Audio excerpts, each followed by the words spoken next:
আজকের ডেটা আমার একটু রাত যাবে, কারণ এখন সকাল 7টা বাজে। আমি যাচ্ছি হসপিটালের উদ্দেশ্যে।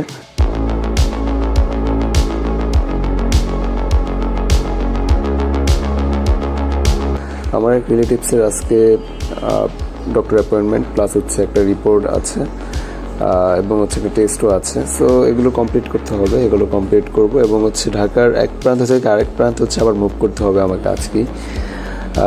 সো এখন যাচ্ছি আমি গুলিস্তানের ওই এরিয়াতে। সো ওইখানে হসপিটাল, সরকারি কর্মচারী হসপিটালে ভিজিট করব এবং ওইখান থেকে আবার উত্তরাতে চলে যাব, মানে ঢাকার এক প্রান্ত থেকে আরেক প্রান্ত যেতে হবে। সো আজকের ডেটা খুবই রাশ হবে আমার জন্য। সকালে ব্রেকফাস্ট আমি তেমন একটা করি না, আমার সকালে ব্রেকফাস্ট করার ওরকম একটা হ্যাবিট নেই। এটা একটা bad habit. So that's why না খেয়ে বেরিয়ে গেলাম এবং এখন এই সকল কিছু কমপ্লিট করে আবার কখন খাই সেটাও জানি না, কারণ এখান থেকে আমি 11টা বাজে বের হয়ে যাব এবং 11টা বাজে বের হয়ে দেন আমি ডিরেক্ট চলে যাব উত্তরায়। উত্তরা থেকে আবার আমি 2 থেকে 3 ঘন্টা স্টে করব, দেন ওইখান থেকে আবার ব্যাক করব বাসায়। দেন আমার লাঞ্চ অথবা ব্রেকফাস্ট এগুলো সকল কিছু আর কি অ্যাডজাস্ট করে ইভিনিংয়ে এটা করা হবে। অলরেডি কর্মচারী হসপিটাল চলে আসলাম। খুঁজে বের করতে তেমন একটা হ্যাসেল ফেস করতে হয়নি, যেহেতু ফার্স্ট টাইম ভিজিট করলাম। সো একটু ওয়েট করতে হবে, 1 থেকে 1.5 ঘন্টা 2 ঘন্টার মতো একটু ওয়েট করতে হবে। আমার রিলেটিভসের যেহেতু টেস্ট করানো হবে, টেস্টের পর এটা রিপোর্ট। সো আমি টেস্ট করানোর পরেই দেন আমি রিপোর্টটা যখন চলে আসবে আমি তখন বের হয়ে যাবো। আমার 11টা বাজে বের হতে হবে, কারণ যেহেতু এক প্রান্ত থেকে আরেক প্রান্তে যাবো, সেক্ষেত্রে আমাকে অবশ্যই টাইম নিয়ে বের হতে হবে। তো 11টা অলরেডি বেজে গিয়েছে, আমি এখন বের হয়ে যাচ্ছি এবং এটার পরিবেশটা মোটামুটি অনেক ভালোই দেখলাম। পাবলিক হিসেবে মোটামুটি পরিবেশটা খুবই ক্লিন অ্যান্ড সুন্দর।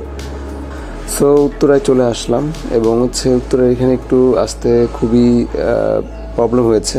আমি প্রগতি সরণি দিয়ে আসবো ভাবছিলাম, পরে ভাবলাম যদি জ্যামে পড়ি, দ্যাটস মহাখালীর এই রোড দিয়ে চলে আসলাম। সো লাভ হয়নি, কারণ এখানে খুবই জ্যাম ছিল এবং অনেকক্ষণ ওয়েট করতে হয়। সো অবশেষে আমার জার্নি কমপ্লিট। এখন আমি বাসায় ব্যাক করব। আমার আজকের জার্নিটা ছিল খুবই রাশ, কারণ এর আগে এরকম রাশ জার্নি করিনি, মানে সকাল 7টায় বের হয়ে বিকেল 5টা পর্যন্ত একটানা জার্নির উপরে থাকা এরকম হয়নি কখনোই, বা হলেও দেন এরকমভাবে হয়নি, হয়তো বা অন্যরকম এক্সপিরিয়েন্স ছিল। আর যেহেতু আমি তো ভোরে ব্রেকফাস্ট করি না, সো দ্যাটস আমার জন্য একটু এগুলো টাফ হয়ে যায়। সো যাই হোক, এখন বাসায় ব্যাক করবো। এর মধ্যে আমাকে ডেলিভারি ম্যান একদিন কল করলো পার্সেলটা নেওয়ার জন্য। সো পার্সেলটা ডেলিভারি ম্যান থেকে কালেক্ট করলাম। সো পার্সেল খুবই প্রিমিয়াম কোয়ালিটি। টাকার সাথে যদি সামঞ্জস্য করি, মোটামুটি খারাপ না, এভারেজ আর কি, মানিয়ে নেওয়ার মতো আর কি। সো এটা কিন্তু আমি প্রফেশনাল ওয়েতে আনবক্সিং করছি না। দেখুন এরকম ওয়াচটা। আমার একটু ডিপ কালারগুলো পছন্দ, বা ব্ল্যাক অ্যান্ড হোয়াইট এরকম টাইপের বিষয়গুলো পছন্দ। দ্যাটস আমি এটা অর্ডার করেছিলাম।